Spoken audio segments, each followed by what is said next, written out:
రండిరా మనం మీకు విషయం చెప్పాలి. ఇలా రండి.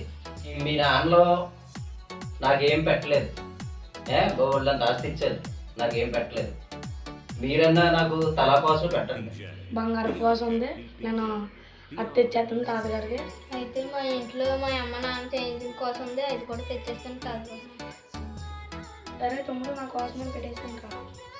సరే అన్నయ్య, నా కోసం నేను పెట్టేసాను రా.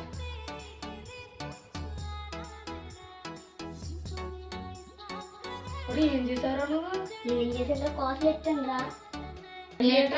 అది తీసుకుని తాతయ్య కాసు ఎట్టమన్నాడు కానీ బంగారం కాసు ఎట్టమన్నది కదరా, అందుకే రూపాయి కాసులు ఎత్తాను. గొప్ప మనవాళ్ళు దొరికారు నాకు. కొడుకులంటే కొడుకులు బాబుల్లా ఉన్నారు. వీళ్ళు రూపాయి కోసం కట్టారు.